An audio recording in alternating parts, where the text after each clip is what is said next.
All right, we have a new face here, so I would like to go around and have everybody introduce themselves. I will start off. Hello, my name is Nate Pizzaio. I am the chair of the Burlington Advisory Committee. I work at the Vermont Center for Independent Living Burlington office, and I have been part of this committee in many capacities for about 8 years. Yeah. Laura.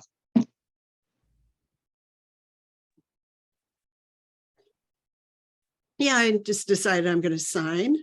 Since this is recorded, I want to make sure that I'm as accessible to the audience as possible.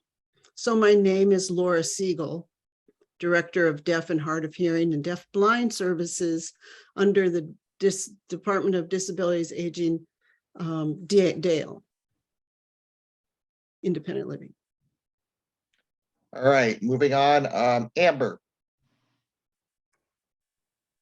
Thank you, Nate. My name is Amber Fulcher. I use she, her pronouns. I'm the ADA 504 coordinator for the University of Vermont. And let's go with Sophie. I'm Sophie Sauvé. I'm the Parks Comprehensive Planner.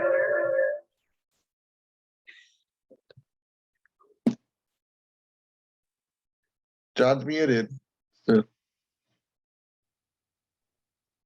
Sorry, we're trying to figure out how to have two computers on at the same time. We're right over. So I'm the Parks Comprehensive Planner, and I sit on the Accessibility Committee for Parks, and I'm joined by John. And yeah, I'm John Adams Collitz, he, him, and I came to the last meeting to discuss Callahan Playground, and I'm here today with Sophie to answer any questions that you may have about what she is going to present and talk to you about. Thank you. Catherine. I'm Catherine Schad. I use she, her pronouns, and I am the Chief Administrative Officer for the City of Burlington and a relatively new member of our group. Ethan. Hi, everyone. I'm Ethan Fellows, and I'm a outreach coordinator at CEDO, and I'm here to help take minutes and facilitate for these meetings. And last but not least, Scott. Hi, I'm Scott Barker. I use he, him pronouns, and I am the new CIO. I don't know, Catherine might question whether I'm new. I've been here since March, so the newness may have worn off at this point. But I am new to the Accessibility Committee and excited to see how we in innovation and technology at the city can leverage some resources to help out across this very important issue. Great, nice to meet you, and thank you for joining us.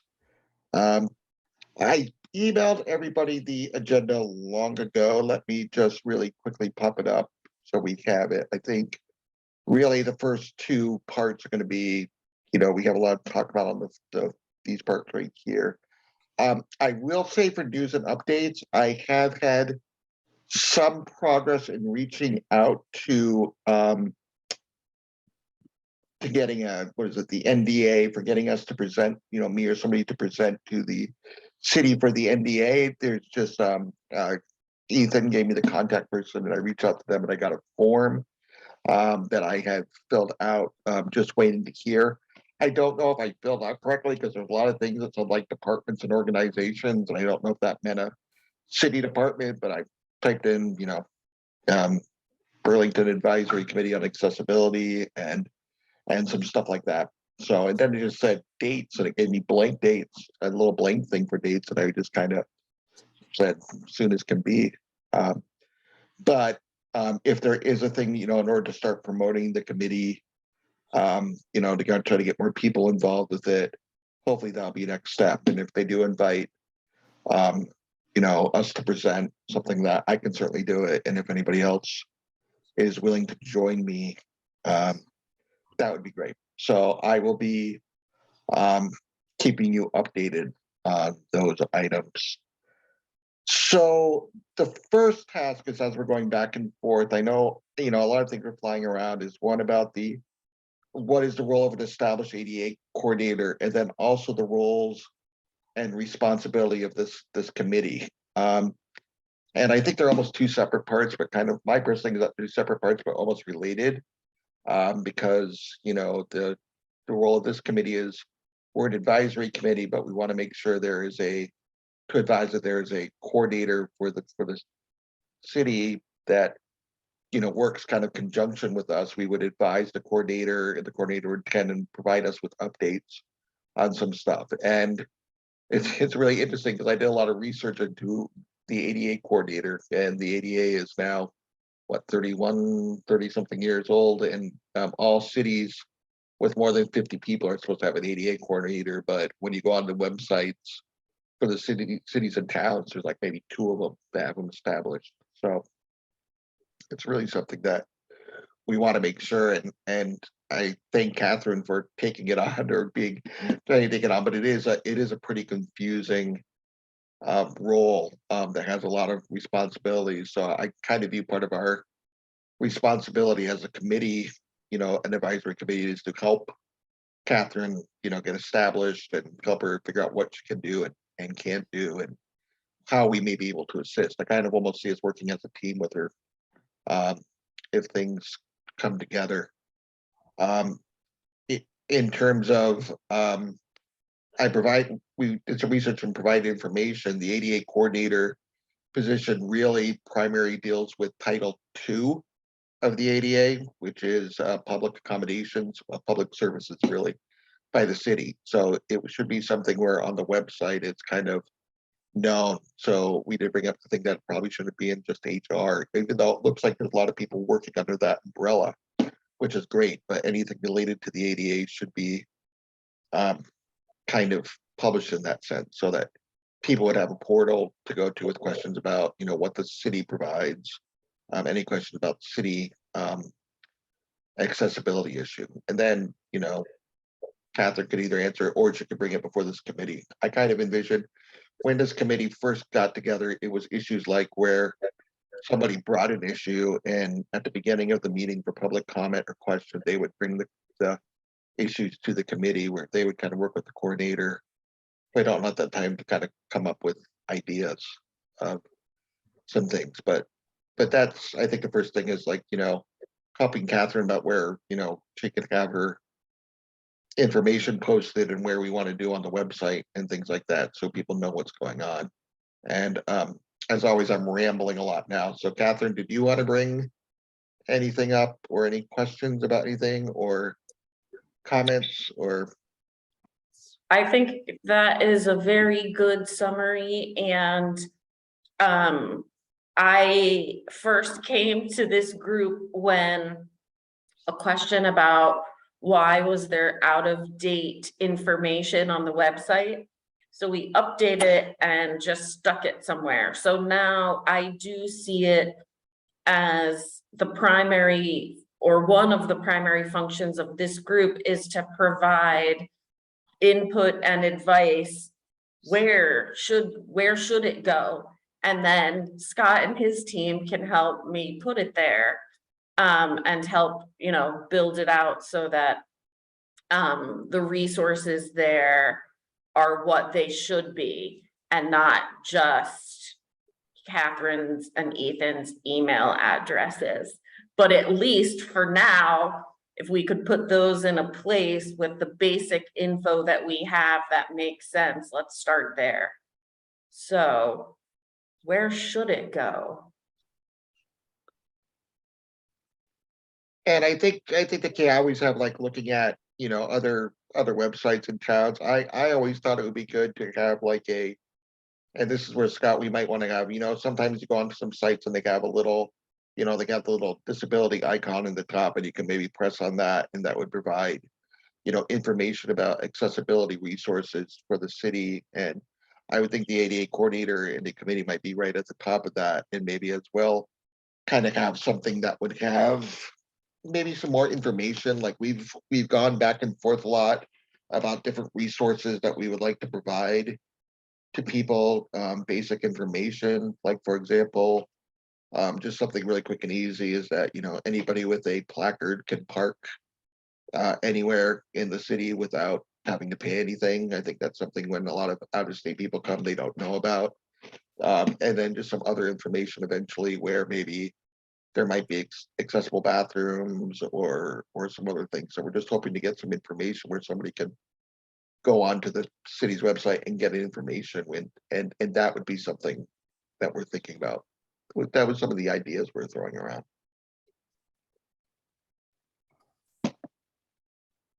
Anything else, Amber?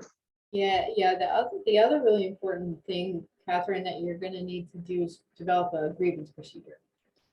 So as an ADA coordinator, you need to have, and this is something that would take a coordinated effort, I think, within the city of Burlington to figure out what do you do when you actually have a Title II barrier complaint, because there's regs under the ADA that they have to be resolved expeditiously. You got to show that you're doing it. You got to have like communication back and forth with the person, and there needs to be like a path to correct something. So I think working that piece out. So that's actually what you want to post is instead of, in addition to just contact info, it's going to be that grievance procedure. We have that on Yeah. paper. Okay. good. So we can go ahead and post that. I word that carefully because we haven't seen that utilized very often, but we do have that theoretical procedure and that's great feedback. You're right. We'll put that up. Yeah, and the other thing is I think this is probably for Scott, actually, is like wherever you all put this, making sure that the website that you put it on is actually accessible is a huge piece of this too. Yeah, that is something that I have, and Catherine will attest to this. I've been bringing it to the forefront of many conversations. The current website we have is not very accessible, and there's a lot that needs to be done to it, starting with the platform it's built on and then going from there. So that is one of the things that we're actively starting to pursue in terms of how do we improve that and take care of that situation. That's great. And I think anything you do with communication methods for folks, making sure that's fully accessible. So, and like if you're posting the grievance procedure, having it not be like an image-based PDF. And if you're using something like a online system where somebody can report a barrier, making sure it's like a fully accessible, secure like web form, and providing like multiple modes of contact, like email, web form, text, phone. So it's not just like narrow in terms of how somebody can reach you. And Scott, you sound like you definitely know your stuff, but if you ever need anything, I can certainly send you for my organization. We know places that even look at and do testing on site and help advise on what can make a site ADA accessible. So I know I don't do it, but our IT person in BCIL in our Montpelier office might know of some resources. So if you're ever looking for something to look at that, but again, I'm not a web guy, IT guy. So if you sound like you know your stuff a heck of a lot better than I do, but I could definitely send you some resources if you want. I'm glad it sounds like I know my stuff. It is something that, as everybody here knows, it's constantly changing and evolving. So I have certainly done this type of stuff in the past with other organizations. So now it's just a matter of kind of taking any resources, Nate, that you can send my way, any past experience, things like that. All of it helps. I'm sure at some level I'll be tapping into everybody on this committee to help us get to the point that we need to be at. But yeah, it's, as all of you also know, unfortunately it's not an overnight fix. I'm going to have a ton of work. The city has a ton of work in front of us in order to get that taken care of, just from a website perspective. Great, thank you. So any other questions or comments regarding the ADA coordinator role? Yeah, John. Thanks, Nate. Just a quick question. Are we talking about mostly internal, like city employee related issues, public, or both? I think it's both. I think what we're trying to establish is, I think mainly what the focus is that this committee is really going to be external. I think one thing that was initially kind of Yeah. thought of was that originally the ADA coordinator role was kind of, Catherine's role was kind of put on the HR website. And so we're saying it needs to be shown externally because it deals more with Title II of the ADA, which deals with public services. So it deals with stuff like the Yeah. municipalities provide to the public. So yeah, and that's the way it came to the role of this committee is really kind to, and again, when it comes to the role of this committee, and if anybody had a chance to look at the memo, it's always been an advisory committee to the mayor's office. So it's always been about municipal services. So it's not something where we can go in and, we can certainly advise businesses, but we aren't in the role of enforcing stuff on businesses or laying down enforcement. It's about looking what's going on and providing advice on how to make things more accessible.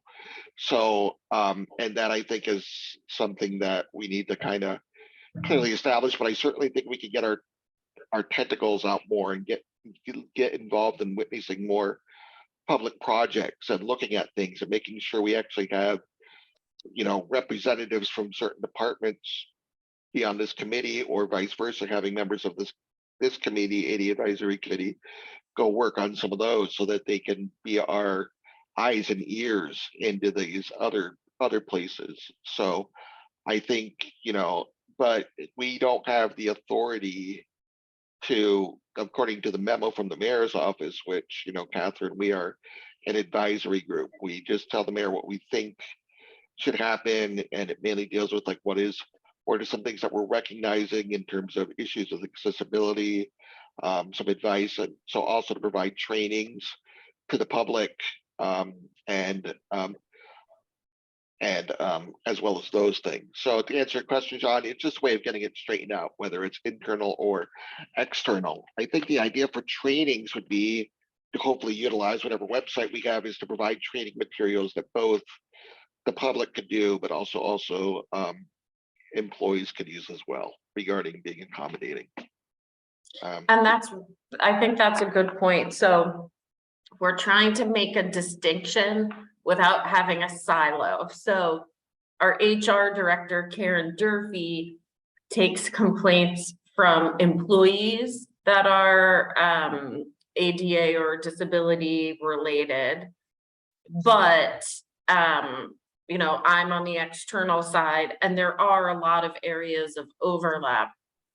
I don't see Vanessa with us today because I think she's just back from vacation, but she's in the HR office. And so she's a longstanding member of the committee. And so that's a good place for overlap. But like Nate mentioned, especially with training, I think there's a lot there that it's like can be rolled out across both spaces. So we're sort of trying to walk that line.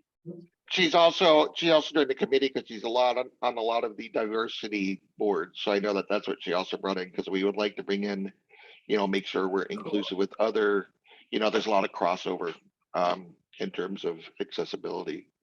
So, so does that answer your question, John? Yeah, I'm glad that both are being considered and that the overlap is recognized. I mean, I think if we're concentrating on this internally, we almost automatically look and act like we're dealing with it from an external standpoint as well.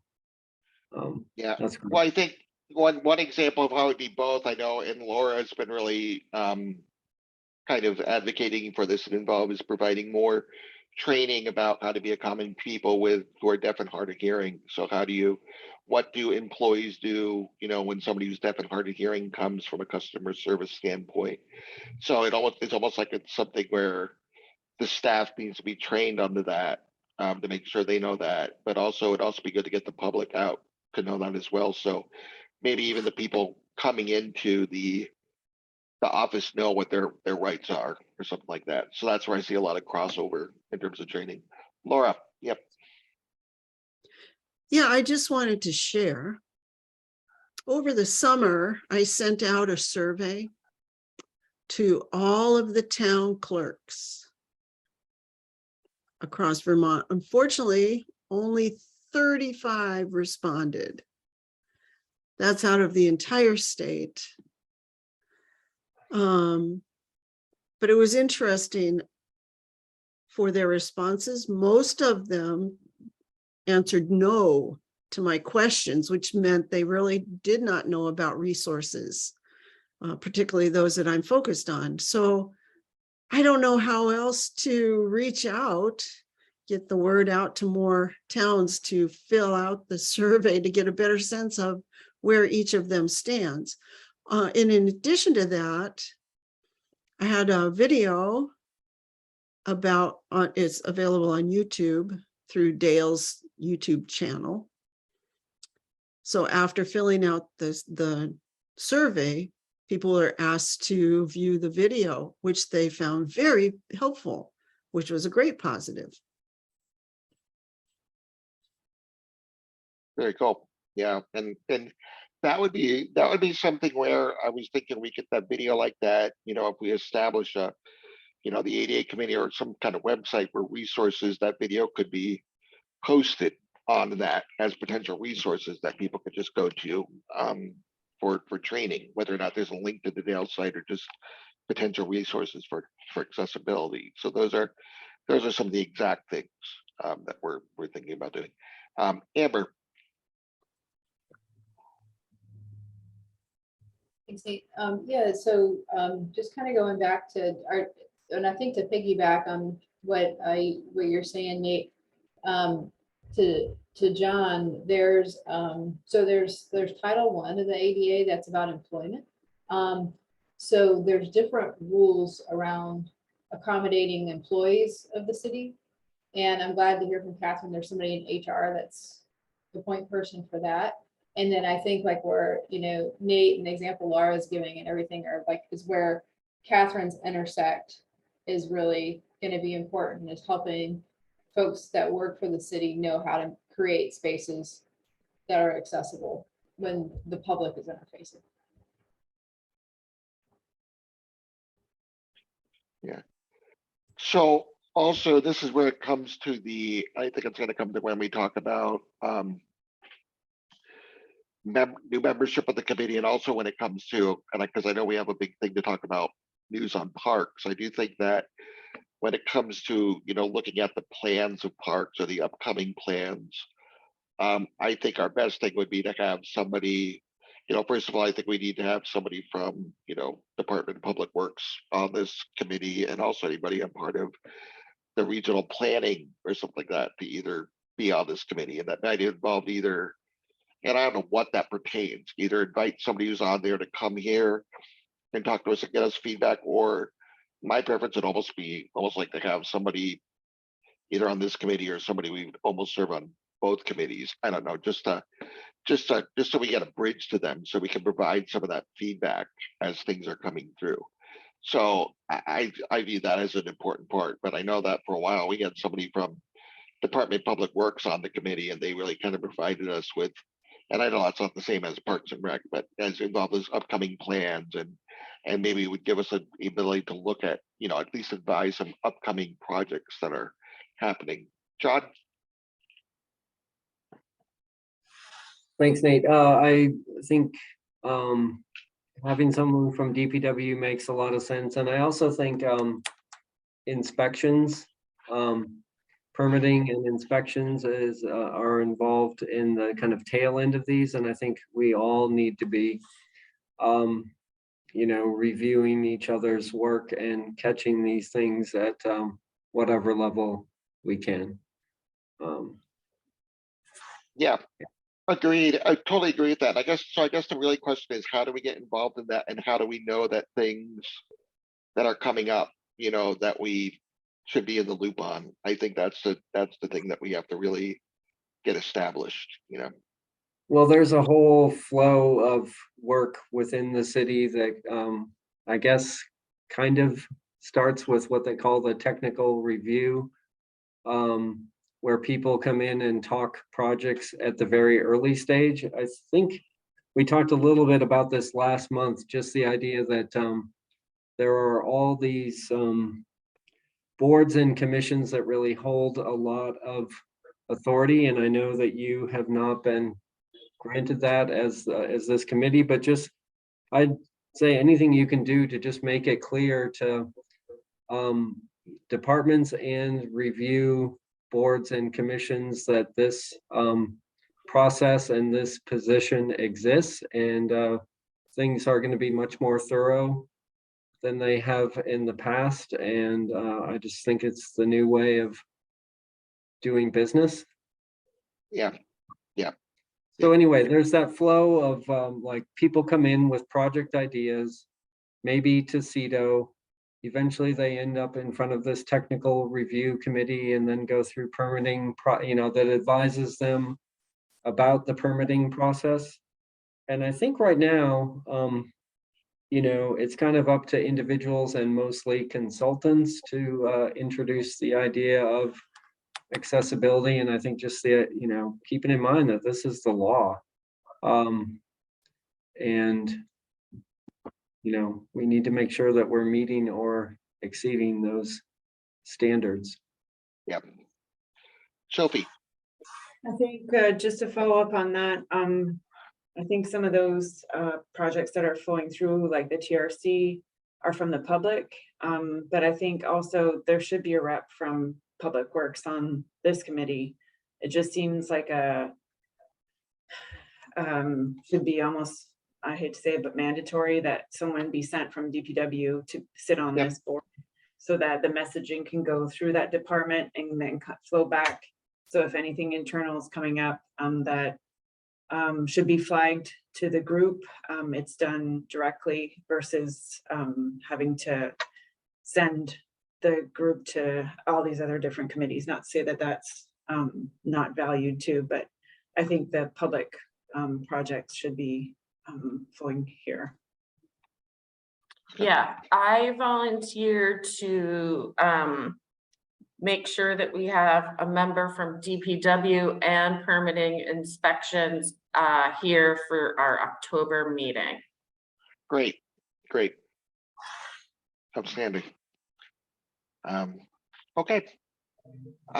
So this is some items so it looks like it looks like we want to make sure we have the website, I think the very first thing maybe to make sure Catherine's position, even my name, or even it links to what this committee does should be, found in a place where people who have questions or issues or something could come about ADA issues. And like I said, I think this is something that we could always partner with Catherine on. I have a colleague who's part of the Burlington, the Barry ADA committee, and they have something very much like that. They have a thing where if somebody has a complaint or has an issue, they will work. The ADA coordinator will also either work with the ADA coordinator, but then they will also meet with, they will come to a ADA, committee meeting and discuss their issue, and the committee will discuss ideas for it. So that was kind of like one of the way the original committee was when I first started attending those. So I do see that being one of the ways that this committee get more involved with that. So I think the first step would be making it more recognizable, and then over time making sure we're able to add content to the website, to a web resources for people. So that is that with the ADA coordinator and roles of the committee. Anybody else want to have any comments or questions regarding it? Okay, yeah. So that being said, let's move to some updates regarding the parks, because I know there's been a lot of new things rolling up, and the playgrounds. I know a couple things have happened. There've been breaking ground on one, ground was broken, and I know at the last one we had discussed either doing a walkthrough or roll through to look at some things. And well, John and Sophie, I can let you just provide any updates or news regarding playgrounds.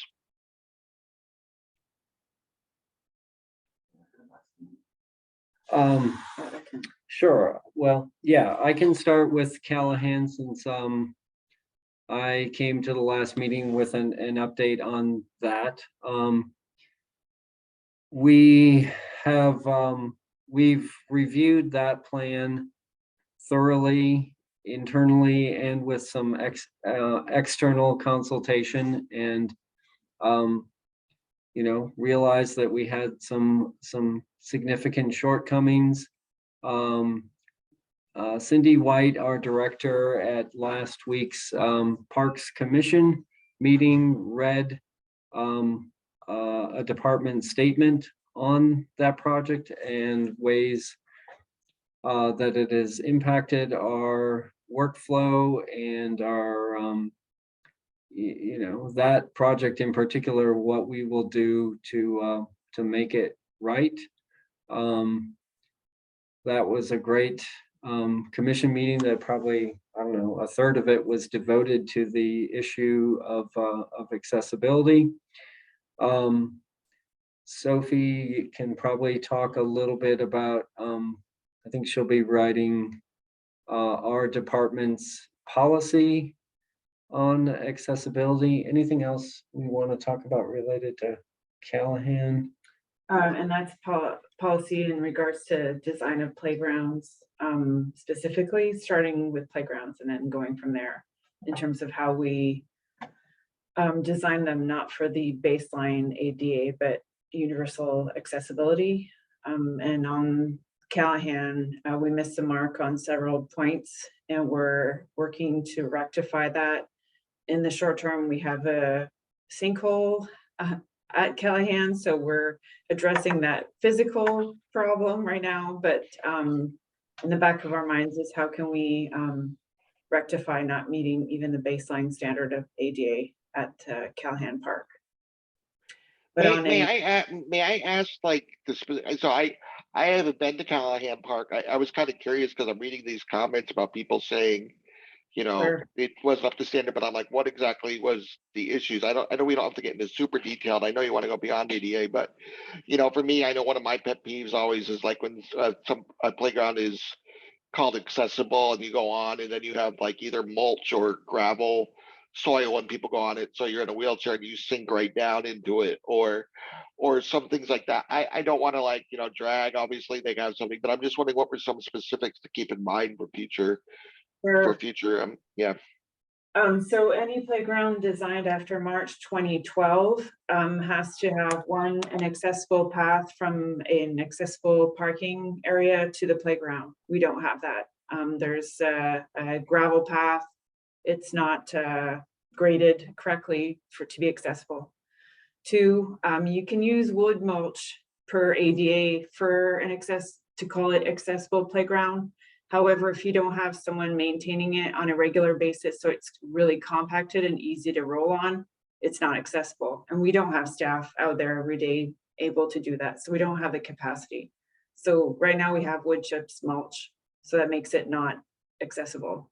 From a component perspective, like the pieces of equipment, there's a ratio. I don't know the ratio offhand, but we did go through it with the outside consultant whose focus is on accessibility, and they reviewed the components that are there, and per that expert, we meet the requirement of the ratio of how many platforms there are versus how many things at the ground level surface there are to play with. However, that's, as I mentioned, is not our aim, is not to just comply, but to go over and above.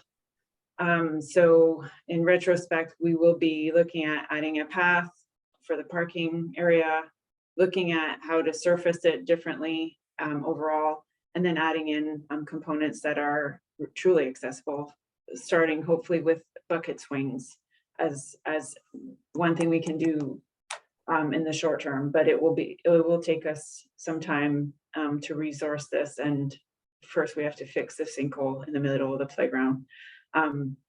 Yes, it's been a bit of that was not beyond your, that was a little beyond your control, I'm guessing. That- So that- just a single yeah, that was definitely not on the plan. So does that kind of help you, Nate? And No, give you an that what? that totally does. Just Yeah. wondering, and again, I think I guess it's tricky because it almost sounds like the mulch thing is the more affordable solution short term, but It long is. term, it almost seems like it might need more to maintain. So I could definitely see that.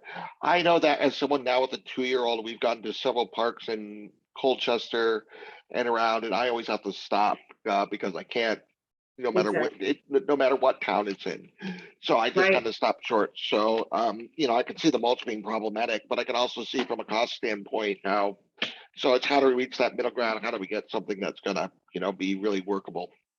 That's exactly the challenge. And for Callahan, we did get a quote for the port in place surfacing, which is what you find at Oakledge Phase 1, which is that nice rubberized. And it was going to be $120,000. The cost in oil, et cetera, has just skyrocketed the price of that product. So it didn't help in the decision making. However, looking forward, it may mean a smaller playground with the surfacing, or it may just mean we'll have to wait a bit longer before we replace the playground so that we can get to that magic number for the surfacing. So it makes accessibility on the list, at top of the list. Great. So that's Callahan. But looking forward, Oakledge, I'll share a screen if that's okay. I have a site plan for the playground. Currently, the contractors were on site this morning. Hopefully they still were, even if it was pouring rain, to delineate the project area for the playground. If you're not familiar with Oakledge, you come in this way from Flynn Avenue. Can you see yes. And right now there's the lower shelter down here. We'll be adding in accessible parking spaces. And then there's a path connecting to the new, what we call phase 2 of the playground. Phase 1 is here, that was installed 3 years ago with that port in place surfacing I just referred to. Currently there's a compacted surface to the greenway, but we'll be paving that. So it comes in different areas from the greenway. Adding in an integration carousel, which means someone with a mobility device can roll right onto the carousel and use it. Anybody can use it. That's the point of the playground. It's universally accessible. And then the other components include like talk tubes and some musical instruments up here. And right now, the wide family slide, which allows someone to slide with their parent or caregiver or anyone else for that matter, is currently not in the contract because the prices came in quite high for the playground. We had to eliminate some things, but we did make sure everything can be added in as we keep applying for funding and grants, et cetera, for the playground. Anything else on that, John? I also have, sorry, I should have started with a site plan that I have here. So going backwards, sorry about that. So here is the playground, the parking, and please don't mind the plan. When we applied for funding, we were hoping for more parking spaces, but like I said, we had to remove some things from the construction this year. But so here's Flynn coming in, the lower shelter is here. Last year, we rehabilitated the greenway along the waterfront in Oakledge, and we added in beach access. There's a ramp going down to the beach and then stairs down the middle, and also opened up this area for circulation. And I'm sure I'm missing something. Oh, and we also are working with a consultant right now to renovating our restrooms to be accessible and include an adult changing table, so that's also to accommodate hopefully the huge shift of demographics that come to the park, that we're thinking of everybody's needs. And oh yes, so then there's the accessible fitness station, which we wanted to bring up with you today as well. So as you may know, there's several fitness stations along the greenway. This is one of the last ones to be added in. And part of Oakledge, having all these other universally accessible components, we want to make sure that the fitness station is also in tune with that. And just ask questions if they come up as I'm plowing through these, but yes, so I can show the components that we're considering for the fitness station, if that works with everyone.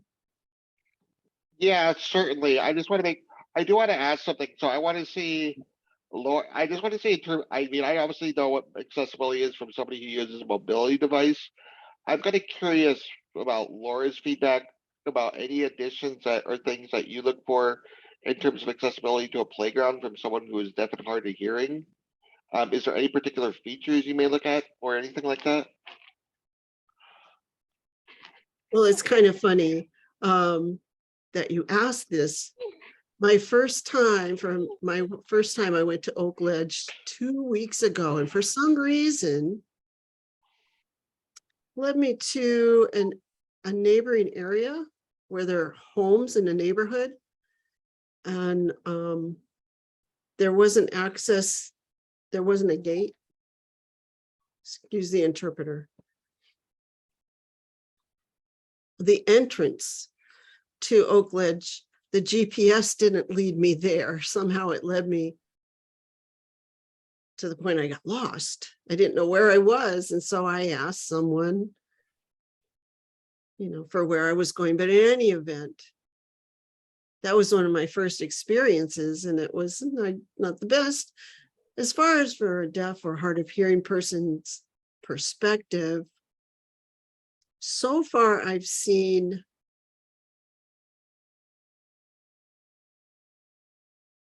the state plan, but do you have a written version that's accessible for someone with low vision or someone who's deafblind for directions for people who can't see how to get there, or directions at the site?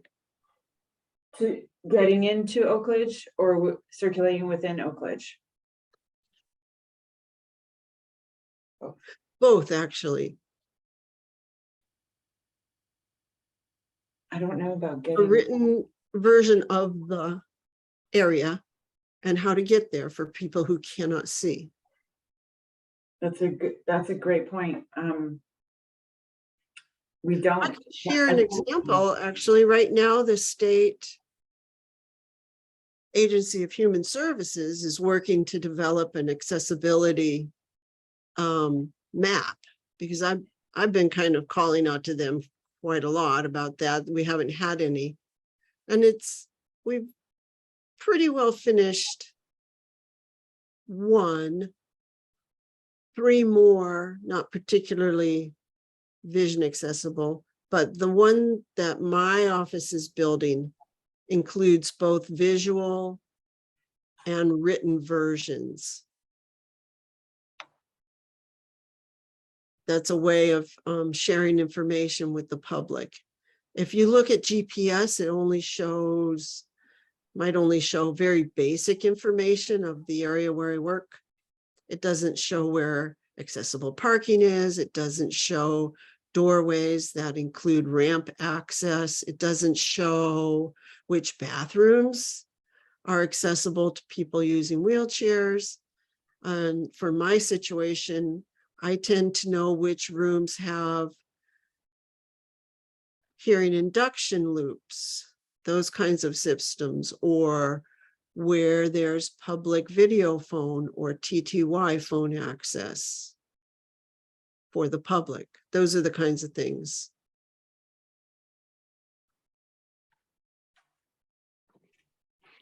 So Yeah. Go ahead, Sophie. we don't have that, but I'm taking notes so that we work to address that. However, based on other meetings we've had here, where Amber shared the map of UVM with the parking and the building for ADA access, we have that for parking downtown in the city, but we didn't have it for parks. We're working on adding that information for parks specifically. And then another thing we have on our list to do is to connect the routes from parking to restrooms in between buildings, and some are only seasonally available, but we want to include all that information on those maps. But that's something that's definitely in the works. Okay, good, good to know. Laura, I'm curious. Yep, go ahead. Sorry, Laura, I'm curious, when you say written directions, do you mean like the directions are written out, like say walk 1 mile and then take a right-hand turn? Is that what you're talking about? Well, let me see if I can find to show you what I'm talking about. Well, you can send it after the meeting. I'm just kind of curious about what you mean. I think it would be helpful, because I'm kind of having trouble getting the idea what you're referring to, but I think that would be Yeah, helpful for everyone to see. Yeah, I'm looking for it. But yeah, I'll look for it and Okay. see about sending. So I think the news about the bathrooms is really cool, and the accessible changing tables, or they're going to be adult changing tables, right? As well. Yeah. Right. That's exciting. And another thing we wanted to vet with you is with the beach access that was constructed, we are in the process of purchasing a beach mat so that someone rolling down the ramp to the beach can also get to the beach itself. Is it okay to share a screen and show that product? Absolutely. And it's a product that's been used at North Beach. Oh, you know what? Let me. I think I have to give you co-host. Oh no, you can. Okay, perfect. So, am I in the right place, John? Looks like it, yeah. So beach mat is the example used here. It's also currently at Oakridge, but there's only a short piece of it. But we wanted to purchase a longer one so that it would connect both to the stairs and also to the ramp system and then into the beach. And the water levels change over the summer to make sure that you can always get into the water. And then also purchasing a Mobi chair so that someone could transfer in and go into the water as well, regardless of the ability. Yeah. On that note, one thing I wanted to mention is that the kayaking person, Kathy, in addition to being long, if you want to have adaptive kayaking, and I don't want to add on to the list of Moby mats, but one thing she was stating that to run a kayaking program, somebody needs to come down and the kayaks are kind of on rollers and do things. It would really beneficial almost to get almost like a square type Moby mat where they can go over undo that, and then maybe that would be a way for people to transfer onto into the device to do kayaking getting in. So again, this is just keep on adding this stuff, but in addition to a long narrow walkway, something where there's a turning radius for if somebody, the way the kayaks are is they're on almost like kind of like a set of wheels where people can spin. And so basically what happens is when people get to the bottom of the ramp, they're going to need to have something to come off, turn, and then get transferred into the kayaking. So you almost need something almost like a wide launching area that's Moby mat to do that if we want people. Almost. Yeah. Almost like a square area. And then of course, again, this is going well beyond, but then of course you might have a bottleneck as somebody might need to then bring their wheel. We need a station area for people to keep the wheelchairs if they're out of it. So that would also be something if there's an area in the back where people can, put their wheelchairs in the back. And that's even going into transferring into the beach chair is where do the other chairs go? So I think Right. that's little things to keep in mind too. That's a great. Yeah, that is great. And we, I guess we were ready to purchase a certain amount of that mat. From a You know what, particular. John and Sophie, what I can do is I can loop Kathy in on an email because she knows a lot of experience with this. And what I will do is after the meeting, I will shoot an email to her and I'll include you guys in on the email to kind of get some advice on the Moby mats and stuff. That's great. I think we do, when we get to engage people directly on a site and kind of work out a layout. I think that always ends up working out better than us Okay. speculating what we think is the best. I guess one thing that we'd be looking for, and I know Catherine called this to our attention, is there any, to our knowledge, we've only found that one manufacturer, and we do own, probably 150 feet of that mat, and I think it's worked out well. Does anyone have any experience with using it at North Beach or this past summer, the short section at Oak Ledge, and have any feedback other than the kind of layout? It's mostly about the width and the structure itself. Has it worked well for anyone that's used it? I have driven down it. Of course, I don't go on the water because my temperature, and I find it works quite well. Great. Again, for me, sometimes is the width, for me to go in Yeah. and turn, and again, I don't know what can be done about this. It's the area I have with any area rug is that some people at the front of the wheels, because they're on casters, they go like this. So Yep. sometimes if you turn, you can bunch up the Moby mat. So that Yeah. kind of becomes an issue. And I don't know if there's good ways to anchor it down. But in the past, let me just say that I was able to get close to the water, turn around, and come out without sinking into the sand. So I was happy. Okay. And I'm in a big heavy wheelchair. I think the issue comes to is turning radius and some of those other items that, and again, is if we're trying to do things where people do activities like kayaking, it's not so much like a narrow line going down. It's going to need almost like a wider, almost like a platform, almost like a square rectangular area where almost like a staging area or something Right. like And that. if you think about the way people use a beach, I mean, I think we'd want to go beyond that. I mean, I think theoretically you should have places to, like you said, park a wheelchair. There should be stations like adjacent and connected to the main mat that are places to hang out on the beach, either in a mobility device or adjacent to your mobility device, and then be able to transfer back on. So I think there's a lot we can look at. And Nate, I would love to Yep.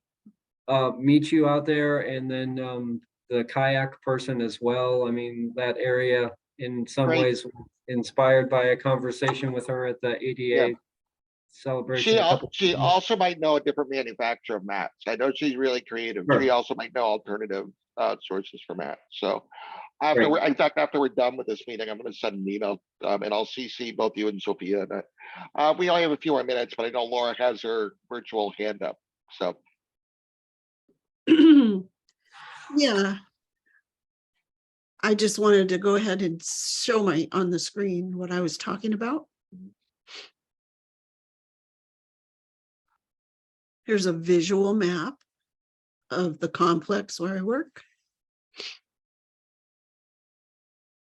And then talking about a written version, it's what you Okay. see below here, which I got explains you. what is there. Yep, where the elevators are, bathrooms that are accessible, all of those features, conference rooms, cafeteria. I imagine this Who's could be running the better cafeteria? to have the website read this if someone were sight impaired. Well, this is what I'm showing you is for state employees who work in the facility, in the complex. It's not for the public. But John, that's a great question. I'm guessing Scott may know about this. Many people use screen reading software when they use Yeah. it. So I believe my coworkers use one called JAWS. So what you would want to make sure is that, whatever this is on is and Zoom several, text for deaf blind people, Zoom text. Hearing Yeah, so blind people use JAWS. Yeah. Zoom text for So- deaf blind people. yeah. So the one thing would be to make sure the websites are compatible with those softwares. So that's part of making them accessible. And also- Definitely. Jaws is one that I always consider.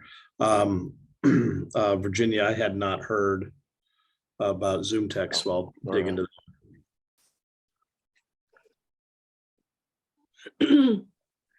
Yep, that's for deaf-blind people. That's what deaf-blind people use, Zoom Thank text. you. Yeah, and also just make it simpler, you want to make sure the font is enlargeable. So when you're using, many browsers do that where you can just hit the plus sign and make it, and I know a lot of people use that as well. So you want to make sure websites are able to do that. Laura, if you want, Scott, would it be helpful for her to just send it when we have a follow-up link to that type of software, just so you would know about it? Yeah, absolutely. Definitely. Thank you. So Laura, if you're okay with sending that to the group, I've never heard about it either. I only know from what Charlie and Jesse use that it's Jaws, so I was not aware of that either. Again, it's only the people I know. So Sure, that's all right. also, Laura, if you're willing to include the link to that website, that would be great too, just so we have it and so we can see. Well, the problem with that, it's only for state employees. I don't Okay. believe they're ready to release it beyond that, because we haven't finalized the public Okay. version. So, and it's only currently for 4 state buildings where we have 300-ish. So we just barely have started this. Okay, well, it's good to know though. Okay, well, we are at 4 o'clock exactly. So on the dot, I think this was a very productive meeting. Thank you all. And I will be sending out the agenda. I will have this video up sometime. I'll send it to Ethan and he can, once he gets some minutes, we can send that out. And our next meeting is, again, we're always the 3rd Monday of the month. So whatever the 3rd Monday of the month is. All right. Good to see everyone. Take care. Thank you. Thank Bye you. all. Thank you very much.